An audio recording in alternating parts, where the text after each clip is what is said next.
Hey guys, what's up? One of the most exciting challenges, surely to date. My first attempt at 200 kilometers. 200 kilometers on the bike. Ever since we got the Neo Pride bike sponsored to us for this trip, we've ridden a lot of kilometers and it's been a big part of the journey. And I was excited for the chance, if it was to come off, to ride with Michael, and it did. It came off. My team have asked me what was the most difficult part about doing this. So basically, how did it go? 200 kilometers. We set off really early, 5 AM. By the time we were leaving Kyoto, basically it was already 7 because of transport and setting up the bikes, etc. Setting up the bikes, had to learn a lot very quickly. You had to learn the kind of no loop pedals, no. These are clip-in, well, they're called non-clip pedals apparently, but they're the pedals you kind of click your feet into. There is no pedal, the pedal is your foot. That was pretty cool. The most difficult part was at the start of the day, we thought we were going to be meeting the car a lot, so I didn't really have that many snacks and stuff with me. So when we got probably 50 kilometers in, which is already a long way, right? It's already a quarter of the journey. We realized that we can't really meet the car. The car's taken one route and we've taken another. So they're like, okay, we'll meet up at the such and such point. But actually that was already like 100 kilometers into the journey, halfway, actually over halfway. It's the biggest chunk of the journey. What happened was that I hadn't eaten enough for breakfast, I didn't eat enough while traveling, and I didn't drink enough. And I made it to the restaurant comfortably enough, but then I crashed big time. And it was almost game over, I guess, because I couldn't eat after that. Like, I was super hungry. I started to eat and then I was instantly kind of full or feeling not so good. If you can't stomach food and you can't take calories, you will never make it through the challenge. And actually, Michael told me that's the #1 reason people fail Ironman, because they don't eat enough, they don't take enough calories, and they call it bonking. They bonk. It means you've got nothing left. You try to take calories, suddenly you realize you try to take calories, it doesn't work. You're sick, or you can't eat enough because you're burning like 5,000 calories a day. I don't know, some ludicrously high figure. It's hard to eat 5,000 calories when you're sat at home with a tub of ice cream. It's even harder when you're eating your food off a bike. Duncan asked me, is there any point that I thought I wouldn't make it? After that, in the afternoon,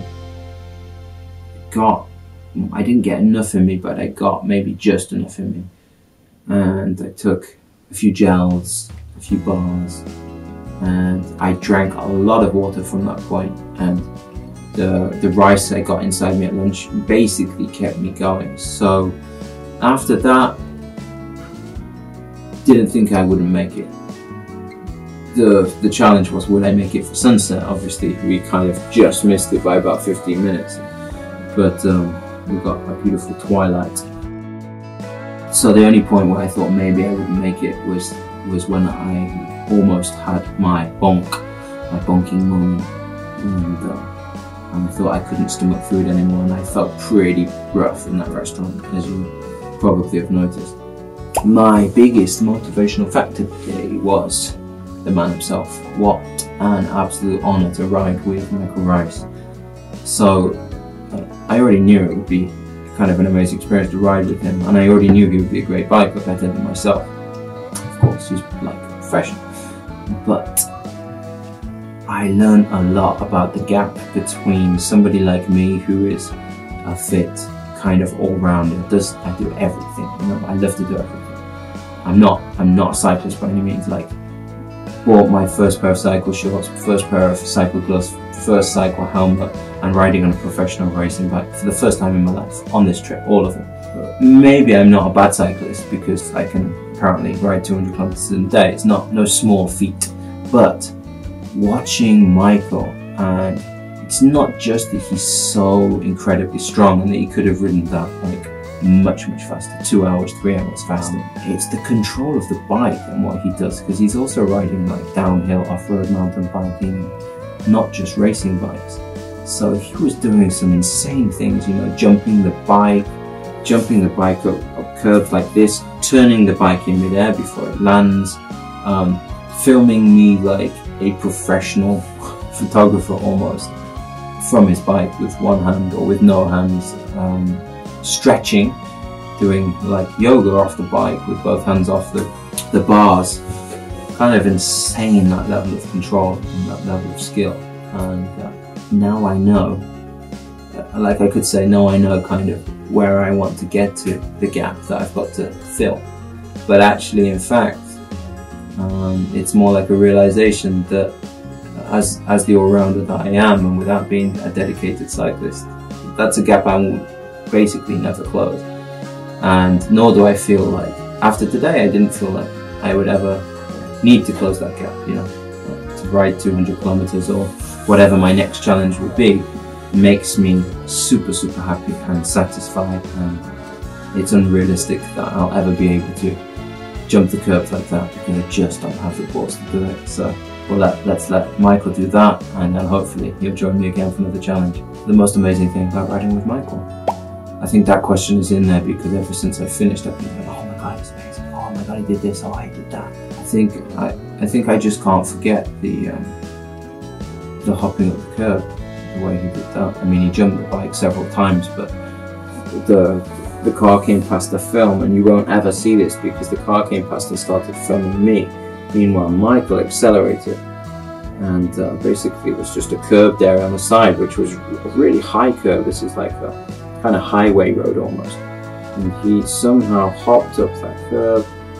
I remember him telling me it was quite a heavy landing, and it even moved the handlebars forward from the impact of landing it. Landed that, came around, jumped back off the other side, continued still in front of me.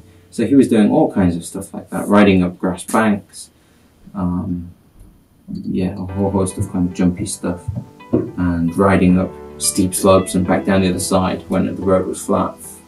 And like I said, all the time staying ahead of me, no matter what the challenge he'd set himself. So that was the most amazing thing about Michael, that somebody can control a racing bike like that. I just expected that he would be super strong and I would have trouble keeping up with him. But not only that, the skill factor is insane of these top level bikes. And I should just finish by saying that I'm so glad I did it. I'm so glad I took the challenge because I learned so much, and it's a weird feeling to do 200 kilometers because of what happens next, you know. Do I have to better this at some point, or am I now completely satisfied that I've made it this far? At least for runAway, this will be the biggest cycling challenge. And to Michael Rice and to Neil Pride, thank you so much for being involved with runAway. What an amazing experience. Thank you. So, what was the most enjoyable part and most interesting today? Most enjoyable part? Getting to ride someplace I'd never ridden before. I think maybe I'd gone through Tottori when I was a college student over 20 years ago.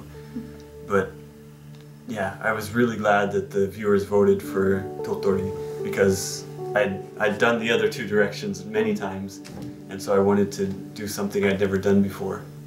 And to do a 200 kilometer ride with Dean was, yeah, really great. What's your next challenge? My next challenge?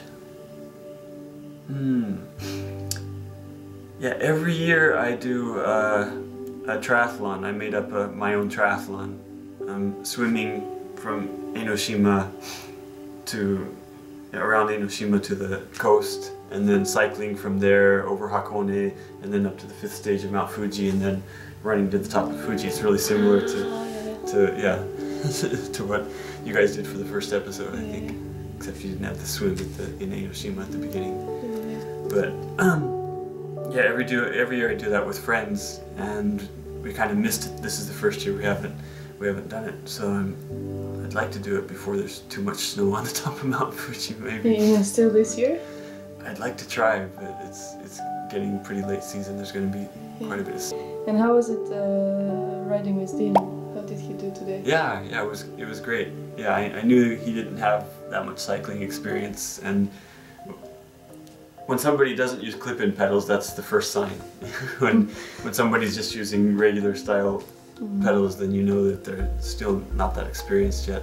But it was great to give him a little push to take the risk to do the clip-in pedals, and yeah, he fell down once, and then he hugged a K truck another time, and yeah, 2 other times he was like, whoa. Yeah. pretty close to losing it, but he did it. He stayed upright, and I think it really improved his cycling a lot. Yeah. What's the #1 tip for Dean to improve as a cyclist? Yeah, so pedaling wise, the next step is to do one-legged pedaling, to unclip one, and then just pedal with one foot. And you can't do it unless you're clipped in, but that makes your pedaling form perfect. And then unclip and clip in the other one and do it with the other one. And if you can do that with both feet at the same time, then your power just skyrockets. Oh, so it's like an exercise. Yeah, so that's the best exercise. And then my #1 tip that's for going up the hills and accelerating and things. My #1 tip for going down the hills is to not use the brakes and lean the bike.